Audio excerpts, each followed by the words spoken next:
Welcome back to the channel and welcome back to another edition of Where I Went Wrong. And in this edition of Where I Went Wrong, I'll be doing Where I Went Wrong, UFC Vegas 45. So with this card, not a whole lot went wrong. I went 11-2, 11-13, so a very, very solid card. And I think that there's one guy that's always reliable to be in the comment section or at least somewhere around, some comment section somewhere, whether it be in my community post or in a video post, saying that all you do is pick your favorite. So that guy is more consistent than anything there is in the MMA community. Like, MMA is so unpredictable, but one thing you can predict is that that guy will be there to, I don't know if it's heckle or just state his opinion on how you feel about something. Yeah, because all you pick favorites. But yeah, that's the same guy that probably with like negative 900 or something. But whatever the case may be, that guy is reliable to say that. But either way, went 11 of 13, solid card, solid predictions, and all around solid night. I did have two ones that went wrong. My revision went right. The one where I went Ganrot. I originally had Fajeda, then switched to Ganrot, and now I'm 1-1 on revision because the first revision I did was William Knight versus Alonzo Menifeld. I switched from William Knight to Menifeld, but then William Knight got the split decision. Yeah, so that revision went the wrong way. And then this revision, I had to really think about it for a second. Like, yeah, I am off on it. I'm playing myself with this prediction, right? Let me switch this up, and then this one went through. So now I'm 1-1, and hopefully continue to if I do have to make revisions, hopefully I don't even have to make revisions, but if I do have to make revisions, then like I'm somewhere off on a prediction that I make a revision, hopefully it continues to be successful, not the other way. But yeah, so solid night again, 11-2, 11-13, and yeah. So let's just get to where I went wrong. So where I went wrong, I think first one was Sajara Eubanks versus Gatto, and I feel like a lot of it factors in not just me going wrong, but also factors that I don't really predict, because I predict before the fight, maybe even a week, maybe a couple of days, maybe this and maybe that, but I don't predict after weigh-ins. I don't predict day of. I do predictions at least a day or two, or yeah, most times well before the fight, well before the weigh-in. So I didn't factor the weigh-ins into that, and even still, I was still pretty confident on Eubanks, but it went the other way, and Gatto was able to get the stoppage. But I think the weight cut did play a factor. I'm not gonna say that was everything, but tendencies in Eubanks, she is older. She does have has had cardio issues throughout her career. And yeah, so I thought she'd be the bigger, stronger grappler. And she was, but Gatto was very active on her back, and that caused her to fade. And the weight cut was a big factor. And that's what led to that teep to the body having so much effect. I'm not saying that wasn't such a solid teep or it wasn't well timed, but the fact that, you're trying to struggle to make a weight class that you barely could make it to, and you didn't make it to. Like, you struggled to make the weight class, and you didn't make the weight class. So that takes it out of your body. And that teep had even more effect. So she was weak to the body. And Melissa Gatto found that timed it, countered her real well. And yeah, the fight was over. Maybe the fight really could have continued a little bit, because it's not like she was just curled up. Like, she was like reacting. She's like, oh, wait, let me hold him to the leg, and the fight could continue. But it is what it is. I think at that point, getting dropped like that, she wasn't gonna come back anyway. It would have been a decision loss for Eubanks. She definitely could have made it to a decision. Would have been a decision loss, but yeah, momentum quickly shifted away from after that first round. I think also in that first round, Gatto was on the bottom and lost that first round. She made Eubanks had to work, and that tired her out. And again, Eubanks has like a history of not really having the best cardio. So bad weight cut, history of bad cardio, and it was young, promising talent in Gatto, who was like 10 years younger than her, if not 11 years younger than her. I feel like the factors that were lean to was like, it's not a case of like, what can you lean to that was to learn? You got a highly touted prospect, even though she looked super great in her debut. I'm gonna be honest, she did not look super great in her debut, and that's why I leaned against her. But the talent was there. She has wins over some solid competition. She just has not been that active. But now that she's getting active, she's looking better. And again, I'm not gonna say I'm not super high on her striking still to this point, but she looks long. She looks dangerous out there. Very solid jiu-jitsu off her back and on top. Wrestling offense could be a little bit better, but from what I'm saying from Gatto, I'm liking it and keep building upon that. As far as Eubanks, I feel like she'll constantly be in that state. Like, she's gonna constantly be 500 or below 500 or just above 500. Like, roughly median of 500, because that questionable cardio and inconsistent performances and stuff like that. Not the greatest game plans in most cases. And again, cardio is a big factor. And also age is a big factor. She's only getting older. So I guess the factor in that one, you got a young talent going in there.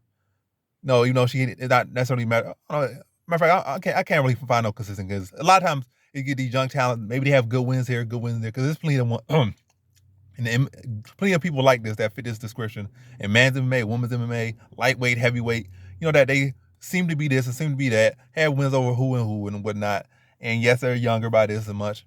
And they go out there and they have lackluster performances. And you can't really just be a consistent factor to bet on them because they younger and they this and that. Unless there got to be some bit of consistency, some bit of a track where you got to build up. And it's a lot of times come based off what have you done for me lately. It's not like Eubanks was a bad fight. Eubanks was looking real good and looking real strong, looking real solid. So it wasn't a bad pick. But I ultimately went the other way. Another thing I would say with this prediction, I only got 2 wrong. Sometimes these 2 wrongs feel worse than whatever. I don't feel bad. Let me be honest. I don't feel bad about those 2 losses, but some people will make you feel worse about those two wrongs.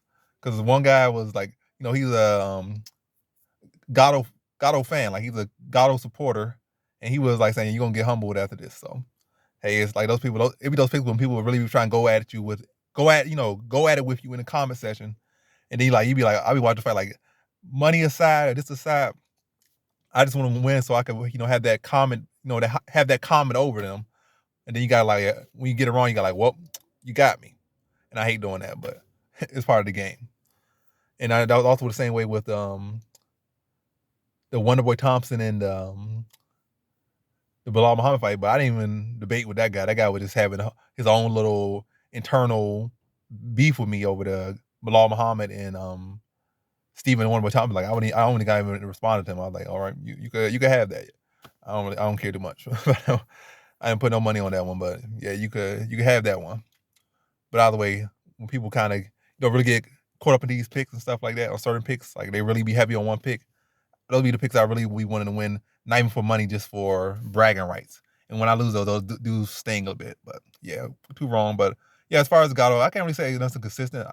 Going forward, I see stuff from Gatto. Her striking much improved. She looked less stiff. Like, she did had, going into her last fight, she had not fought in like a good 3 years, something like that. So she did look a little wired. She did look a little off. She did look a little stiff, a lot of bit stiff. But you start getting back and you start getting used to the weight cut, getting used to going out there fighting. You knock off those cobwebs, and you look sharper. And she did look a lot sharper in this fight. I'm not saying she looked so great on the feet. She did get the finish on the feet, but she did look a lot better than me in this one. And definitely gonna be, probably picking her for her next couple fights, and then really looking to really examine her next couple fights. If she really goes, maybe 2 or 3 more fights. Well, probably like 2 fights. The division don't got that many people, so maybe 1 or 2 more fights. And then in those fights, I analyze her more going into the upper echelon or up the ranks. Probably really not even it's like 1, 2 fights, then the third fight, then also you in the title fight. Maybe 1 fight will, yeah.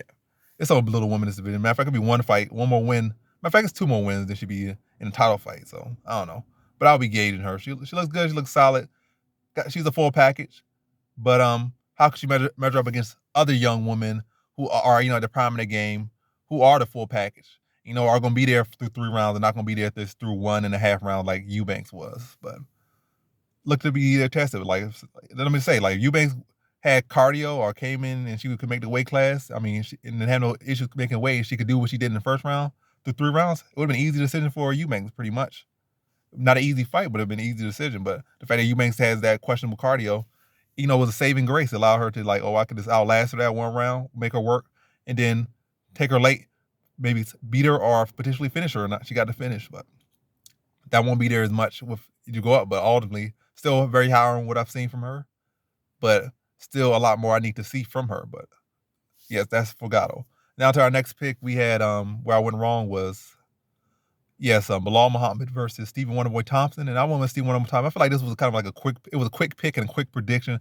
I didn't really do a lot of digging, and that's my fault. So, and also you can say, oh, Stephen Wonderboy Thompson this, Stephen Wonderboy Thompson that. But I think this also comes down to Willie as well. Like you look at Willie for Stephen Wonderboy Thompson, that kind of, and also Johnny Hendricks and these guys were these NCAA standouts. Johnny Hendricks was like 3-time state, like I said, 3-time or not even like a 2-3-time NCAA champion. And Willie was like a Pac-10 champion, like several times over or whatnot. So you rate them based on their wrestling accolades. But Yeah, now my light's off. But yeah, I ain't paying my light bill right there for a second. I had to cut it back on. But either way, either way, you look at their resumes wrestling. But a lot of times people are resume in wrestling, a resume this, a resume that.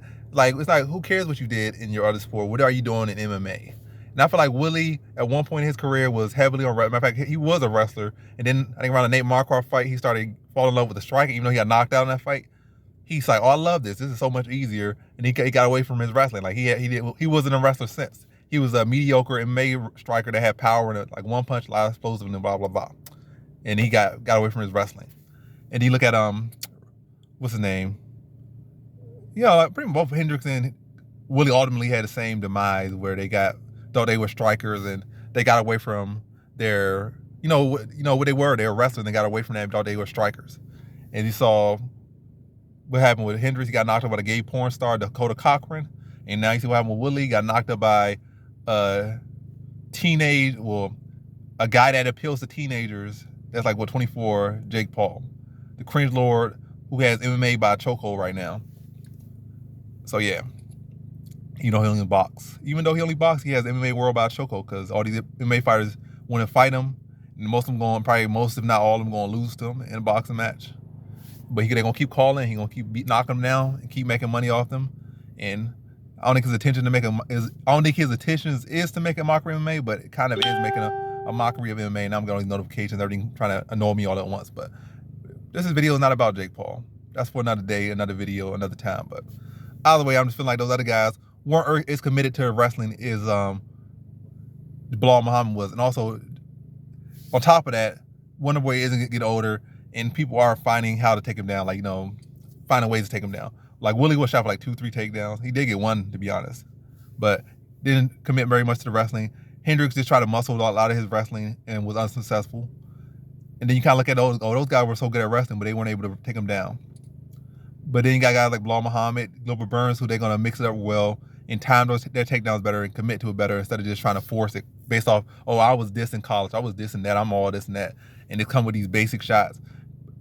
Poor commitment, lack of commitment shots. Yes, you might be this and all that, but no matter who you are, you still got to give the same effort. You got to do the same work, and you got to give the same thought. You can't just go out there just expecting to rest on your laurels in a fight. Like nobody going to just lay on the ground for you just because you were NCAA champion or just because you were some standout stud in college. Like, oh yes, you were this and that, but who cares? Like, what have you done for me lately? You have barely been brushing up on your wrestling, and now it's rusty. But this other guy right here, he might have been a mediocre college wrestler or mediocre high school wrestler, but this guy been staying on it. He been staying sharp. He been constantly sharpening his wrestling up, and he still can get those takedowns. Whereas you're gonna go for 1 or 2 takedowns and quit. He gonna be going for 20 takedowns, or he gonna be committed and he was setting up well. But yeah, so I feel like it's not even just the fact that Wonderboy's old or falling off. I feel like you gotta give Bilal Muhammad his credit. You gotta give Gilbert Burns his credit because they actually set their takedowns up much better than say Hendricks did or Willie did. And that's what. It's not like something that was not seen before. Like we've seen that Bilal Muhammad has crazy heart. He pushes a crazy pace. He's gonna pressure you. And when you pressure people, your wrestling becomes a lot more effective when you're really constantly keeping them on the back foot, constantly caging them off, and then crowding that space. Those takedowns become easier. And Bilal Muhammad was able to get several takedowns. Was able to, I think, dominate on one way on the ground more than anyone, more than Gilbert Burns, more than definitely more than Willie and. Yeah, more than just about anyone. Maybe Matt Brown with a little bit more, but I would say, without a doubt, Bilal Muhammad dominated Wonderboy on the ground more than anyone has done in a professional fight. I don't know what Weidman does to him on a daily basis in the gym, but as far as in the cage, professionally, Bilal Muhammad did the most work to him on the ground we have ever seen. And I don't think it's a case of just Wonderboy getting old. It was a case of Bilal Muhammad putting together a well-designed game plan, coming in good shape, and putting it all together. And I think he could do that to just about any version of Wonderboy there is. Yeah, I feel like Wonderboy's not necessarily making the improvements he needs to make. And at this point in his career, I don't think he's necessarily going to make them. I don't think he's going to do a Holly Holm and, becomes, make grappling such a big part of their game now. You see where Holly Holm's grappling is now? She has improved so much offensively with her grappling. I don't think that's going to happen with Wonderboy. And that's no knock on Wonderboy. It's just props to Holly Holm for being able to do that at the age she is, or where she is at in age. And they're around the same age, so. But either way, it's not an easy thing to do. Props to if you can do it, but most people can't. I'm not completely counting him out, but I'm not betting on Wonderboy to make those adjustments, and I'm really just going to see him probably, do what he does, beat the people that are going to strike with him for the most part, and beat some of the lesser wrestlers, lesser pressure fighters. But ultimately, it was a pick that was a bit foreseeable. But ultimately, I just passed on and did not commit to. I just went with Wonder Boy, and yeah, but you gotta ride the momentum. You gotta ride the momentum. You gotta see the commitment and see what it is. And also somebody said it was Bilal Muhammad has more desire. He's more hungry. I think Wonder Boy is just as hungry, just as much that. But it's a case of Bilal Muhammad was gonna bring the full stylistic matchup to him and present it in a way where it's not just he just coming at him with a one trick or coming at him in one way. He came at him multifaceted, set his things up, and was patient and relentless. And that's similar thing that Usman would likely do to him, Kobe Covington would do to him, a similar approach. Yes, he might not be necessarily on their level as far as accomplishments, and probably would get dominated, maybe lose to those guys, when hypothetically if they do fight or match up, which could be potential. But yeah, Bilal Muhammad for a good game plan, as we're on skill set, and he deserved to be where he's at. So give the man his respect, give him his props. Bilal Muhammad went out there, did what he had to do, and got his hand raised. Y'all can say boring, say this, but he went out and got his hand raised, no luck about it, no Wonder Boy fell off. Bilal Muhammad went out there and he won and got the job done. No one gave it to him, no one fell off. He was a better man, the better fighter on the night, and likely from now on till I guess he retires, unless Wonder Boy does something different. But at least we guarantee for the night he was better. And without a doubt, he belongs here. But yes, most of my predictions, and with the final prediction, I predicted kind of for Derek Lewis versus Chris Curtis. Derek Lewis versus Chris Daukaus. I thought it'd be a typical Derek Lewis fight where he would kind of let the fight play out a lot.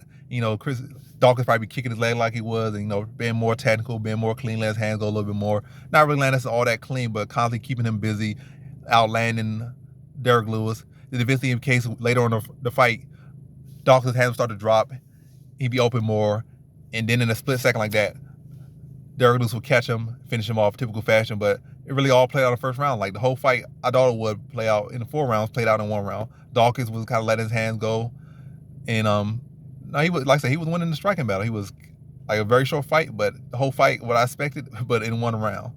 Chris Daukaus getting off, but then eventually Derek Lewis got tired of that. Yeah, you gonna keep kicking my leg, you gonna keep kicking my leg. They started doing that jumping switch kick like he liked to throw.